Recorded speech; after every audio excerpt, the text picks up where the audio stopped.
Okay. Hi guys, I'm Hannah and this is Chris. Sorry. She forgot. Yeah. One of my many boyfriends. No, I'm just kidding. Confirmed. I've always known. I've always known. So today we're gonna do a wine and chocolate pairing. So, well, it's a wine and bark pairing. So I guess we just like jump in. Yeah, I mean, Just I'll kidding. eat all three at the same time to be honest. No. But that's not the way to do it because there's a method to chocolate tasting, Yes. right? Yeah. Okay. You don't want your palate to be super fucked. Yeah. Exactly. Can I say fucked? Yeah. I think you can. I mean, there's alcohol, so it's over. Who's watching this? Your family? It's like, no, I'm just kidding. Okay, so the first chocolate that we're gonna taste is this is Alright, put the chocolate back. We'll start that over. okay. What is- okay. yeah. It's like Yeah. this is chocolate. This is chocolate. I fuck with it. Chris is gonna eat it.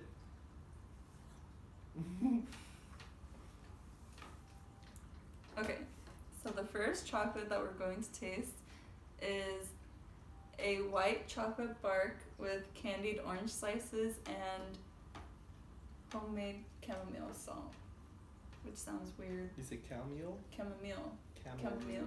like the tea. It sound. I had no idea. Chamomile. It's Well- like a relaxing tea. Oh, Yeah. interesting. So with this chocolate, I paired a Riesling wine. The brand is Relax. The reason why I paired this wine, which is a white wine. White wine. Your accent came out. You blew your cover. Which is a white wine. Mad. I did. Basically. I put a lot in there, but it's okay. It's alright. You know where you drink it. YouTube's gonna watch us pound drinks. Yeah, right. So we do a time lapse. It's just like. So it's a white wine with it has like a crisp to it. I don't know how to explain that part of wine, but it has, I guess, like lighter foots to it. So it has a, it's lighter on your palate, and it has citrus notes to it, hence why I paired it with the orange and white chocolate. I also wanted to pick something that was on the lighter side instead of doing something that was too dry, because even though white chocolate's really sweet, I feel like it still has a lighter flavor profile. Mm-hmm. So if I did a drier wine than this, then it would kind of like overpower Yeah, I can see that. overpower the chocolate. True. So I wanted to make sure that didn't happen. Yeah, good call. The time has come. The time has come. No, we can't do that. We're gonna cheers. Cheers. Cheers. Making sure it's not poison. I'm just kidding. All of my viewers are gonna think that I poison you.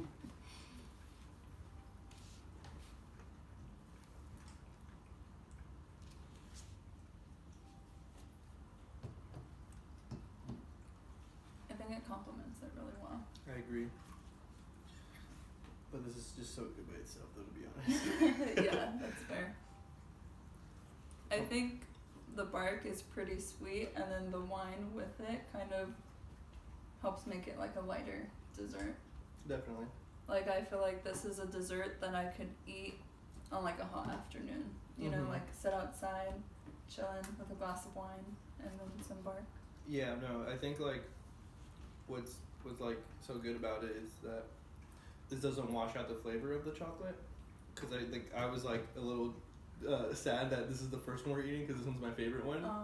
But it's like, you know, the taste is still lasting even with like multiple drinks, multiple sips from Yeah. or gulps. I mean, because I'm doubting this, but yeah. So the reason why I did do this one first is because I feel like it's kind of on the lighter side. Like, Mhm. it doesn't sit on your palate for too long type of thing, where like the pretzel and almond one kind of sits there for a little bit longer, so I didn't want to do that one first, for instance, and then have it sitting in your mouth when you're tasting the next chocolate. Yeah, that makes sense. Yeah, I was gonna ask you if there was an order you chose. Yeah. It makes sense. Whenever I do like chocolate tastings and then and pairings, like with the wine, I also have to consider wines. Like this is a more crisp one, so it doesn't linger too long afterwards. So you can eat something right after, and you're gonna have the taste of what you're eating, as opposed to just the taste of the wine. But like a red wine sits for longer, and it has more like volume to it, so it's going to sit, and you're just gonna taste that when you put something else in your mouth, if that makes sense. That makes sense.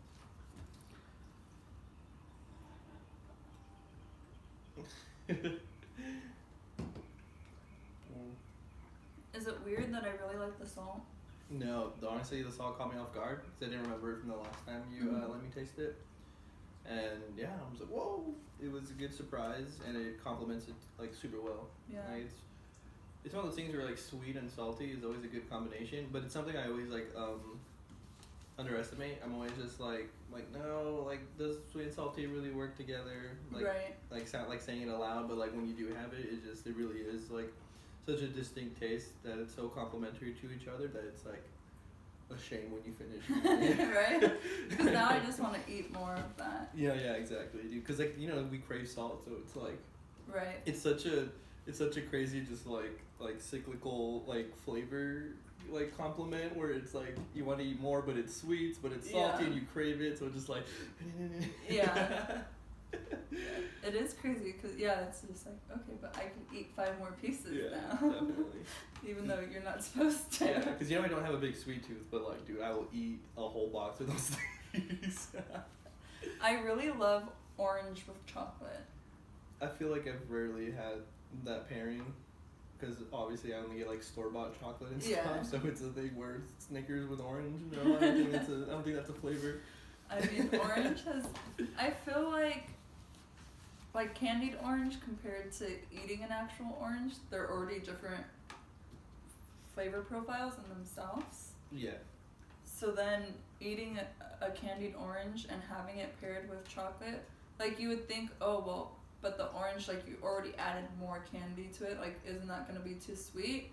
But it's the peel in the candy orange kind of gives it this bitterness, but it's not like an overwhelming bitterness. Yeah, because I remember when I saw you making them, I did have concerns towards like the peel. I'm like, oh, she's putting the whole peel on it too. I'm like, that's interesting. I'm like, well, she's doing it for a reason. Like, it makes sense. Like, it is edible, this and that. And then so, like, finally when I did taste it for the first time, I'm like, I understand why it's in here. Right. Like, you're so right. That bitterness, that bitter contrast to like everything on it, it somehow just works. It's like a missing piece to it all. Right. Super delicious. Okay. Are you ready for the next one? Always ready. Okay. So the next chocolate and wine pairing is going to be Rosé Bay. In doing my research, this one I found that has a more floral undertone to it, and that's why I chose it. Makes sense. Because I'm pairing it with a rose and pistachio chocolate. So I'm going to show this one because it's prettier, sorry. Rose and pistachio. It's half dark chocolate, half white chocolate with candied pistachio, raw pistachio, and rose petals. Edible rose petals. I'm not just picking roses from my garden. Yeah. And sea salt. Yeah, I think the first time you told me like, oh, making rose petal like bark, I was like, I think that's a thing, right? Like eating roses. Yeah. Whenever I tell people like, oh, I make a lavender caramel, they're like, you get in like extract? I'm like, no, I infuse the flowers into it. And they're like, you're putting flowers in your, no, they're edible. Like they come from somewhere where they like wash them properly, sift them properly, so there's not like a bunch of dirt, and like leaves and stuff in it, so it's safe to eat. Yeah, because I like it all comes around to just like. Like me for one, speaking for myself, it's like I only know like branded chocolate, like store bought, like walk into 7-Eleven, there's the chocolate counter, like it's like, and none of that have any, none of those have any of like the ingredients you put into your chocolate. It always trips me out, like you're like left and right, you're just like, oh, I'm making like this like chocolate. I'm just like, I didn't even know you could do that, dude. Yeah, no, actually a lot of people really do get confused. They're just like, what do you mean? Like, yeah, I just don't question it. I just trust you. Like I'm telling you, I'm just like, yeah, I'll eat it. Like I can, yeah.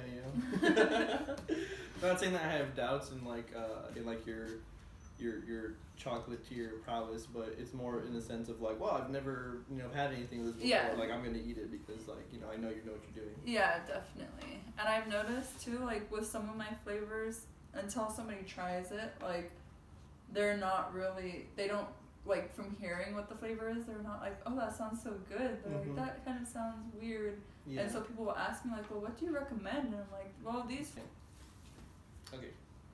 These flavors, despite it may seem off-putting, they're actually like really good. So I kind of, when people ask for suggestions, I do give them the suggestion of the flavors that people don't normally go for, just because I feel like once you try it, you'll understand why I made this. Yeah, I guess that's like perfectly understanding why like you do so many like chocolate tastings, like not only like in person but like now online because of the quarantine and stuff. Like it's just an easy way for just like somebody who doesn't know what chocolates like they want to order is just be like, oh, perfect, like Hannah's doing like a new line of chocolate. Yeah, it makes sense. Because everyone's used to like salted caramel, marshmallow, and like chocolate covered nuts. But have you heard about putting roses on that stuff? Right. Okay. Let's do this. Get all of it, gonna be honest. No.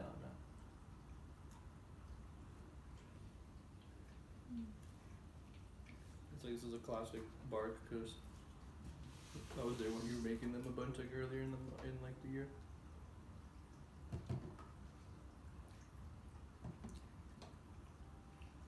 I actually really like how it sits together.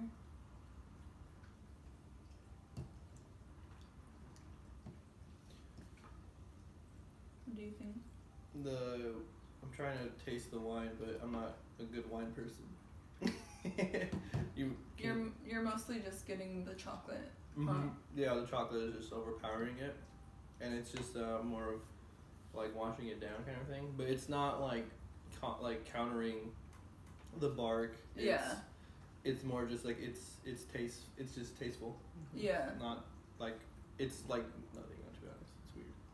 No, that it in a weird way, like with this one, that kind of is what I wanted to do, because this bark, even though like I feel like it's not super strong on your palate, this bark, it's kind of softer, and the rose is really like subtle, but you get it kind of at the end. Yeah, with that last drink I got, like with like silk chocolate like in my mouth kind of thing. Yeah, it was for sure bringing out like the chocolate was bringing out more of the wine. Yeah, and like I chose these ones together, like not necessarily for the wine to complement the chocolate, but for them to like assist each other, I guess, on your palate type of thing. Yeah, no, I see that, because there's a thing where this wine, I don't know like how strong the the alcohol level is or anything, but it did taste a little like stronger. Yeah.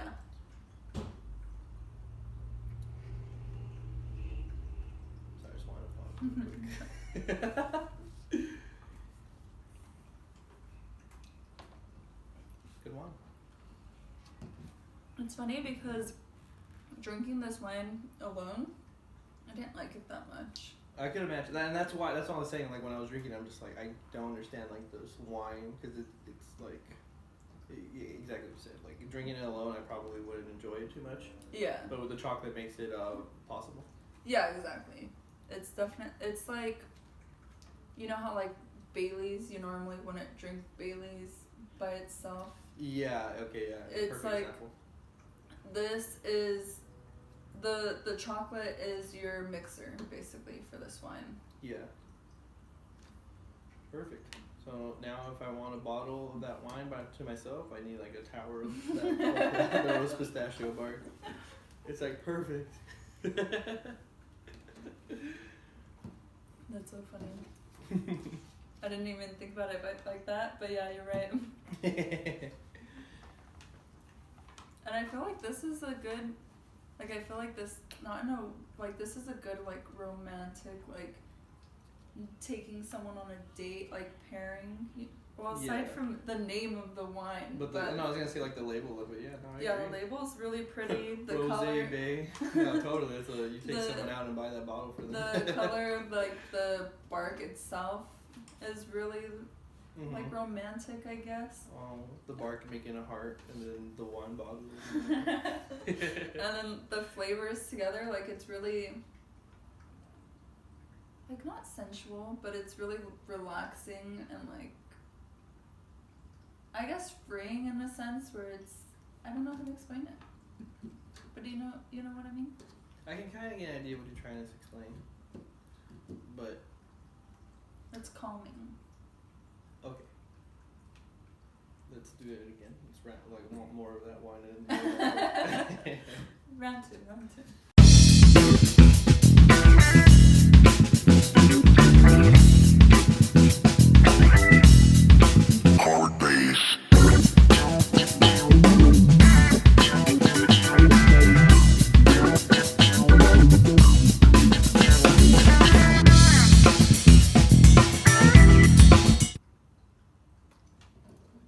The next bark is paired with Ménage à Trois, which is a dark red wine blend.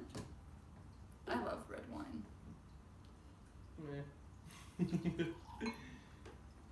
Who invited you? You got this. No, I believe in you. Beautiful. Thank you. Okay. So. Ignore that.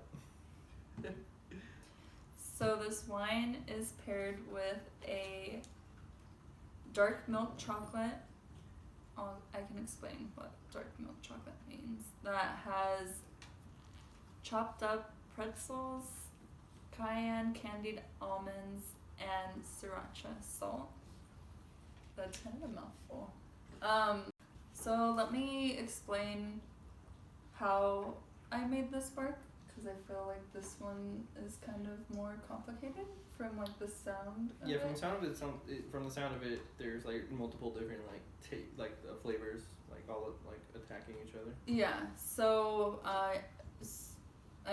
first it's dried pretzels. Obviously, that part's not too complicated.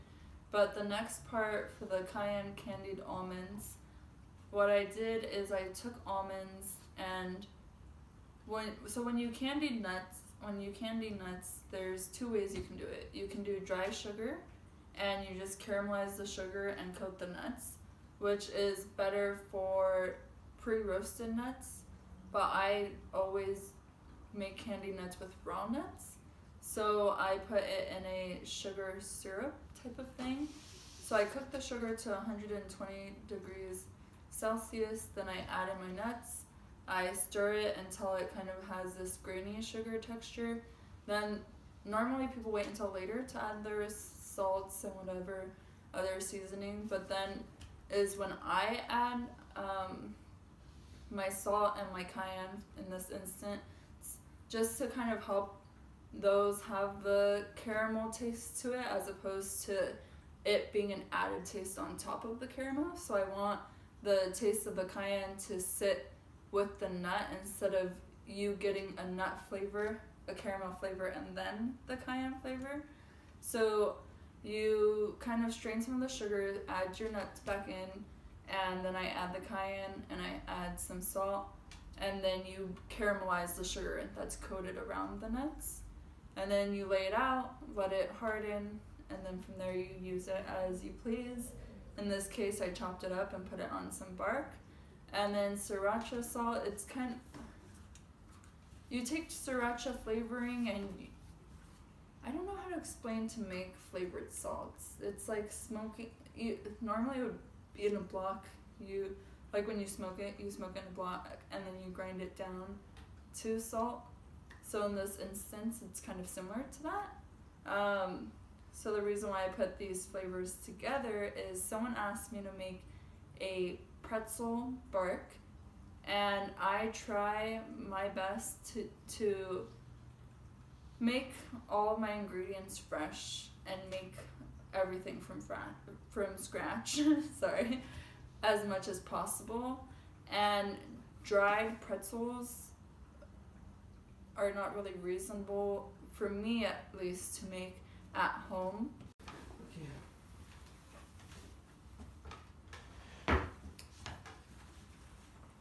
So I try my best to use fresh ingredients. So I just, thought, how can I take a salted pretzel bark and make it my own? And for Valentine's Day, I had made the cayenne almonds. So I was like, I'll just make some more, throw it on there, see how it goes. And honestly, I ended up liking it. Now, the reason why I paired it with the red wine is because it has so many flavors and it's deeper, like a deeper flavor profile. So red wine and a red blend especially will help accent that. And this one is known for having smokier notes in it, which I feel like will assist the sriracha salt and the cayenne almonds. Shall we try this? Shall we do this? Oh, see. Oh.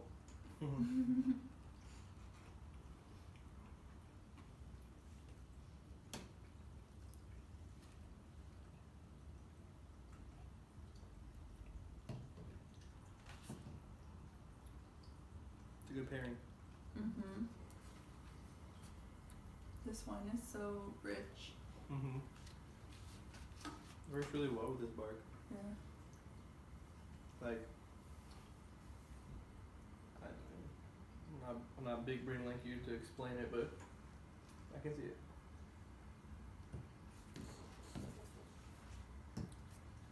It's so good, and I think it's like the sriracha salt like has like the surprise like kick in it, Yeah. and it seems a little like out of nowhere, but it works so well with the rest of the flavors. Like you were saying, how like you're trying to like diffuse it, kind of thing. Yeah. It's like it's not like it's like spicy. It literally just has a kick to it. Like Right. you're like, oh, there it is, and then It's like- and then it goes away so fast. Yeah. It's like adding another layer of flavor. It's not Yeah. really like adding spice. It's not like some unbearable, because I think if you told people that like, oh, it like it's sriracha salt, they're just like, oh, dude, like, so how hot is it? Like that's like the Yeah. question that comes to mind. Yeah. But it's like after eating it, it's like you taste it on your tongue, and then it goes away. And then it goes away. It's yeah. so weird. I don't know. Exactly. It's almost like magic. It's kind of weird, dude. It's like it just like gives you the flavor of it, and it's like, okay, that's it. Yeah, it's like peace. So good. Dude, all of them. I think all the pairings worked out, and that's I don't know anything about like wine or chocolate, or especially not them together, but like from my lack of knowledge and stuff, it's like none of that like registered as like a bad taste. Yeah. Like all of it just like, oh, this makes sense. Like I Yeah. can totally see this like all working together. Like anybody like I know you're in small business and stuff, but it's like if like say this was like a main brand thing, it's like it makes sense. Like it's like Right. enough to like to trust it, like the pairings. Yeah, I mean, I do a lot of research about my pairings. So I take the flavor profile of my chocolate, and then from there I look into a certain type of wines, because certain grapes and different wines are going to have different flavor profiles. Mm-hmm. And then I look into how certain wines are made, and then that's how I choose the type of wine that I want to pair with the certain chocolate. And then from there I look into different brands, and I look into their flavor notes. Mm-hmm. So it's like this one, because it has that smoky undertone, and it's like it does call it the midnight wine, or however you would phrase that. And I kind of chose it for that reason, because I wanted it to be a darker flavor, because there's so many different flavors going on in that bark. Mm-hmm. But at the same time, they're all working together, and I felt like something darker would help bring out those flavors more. Yeah.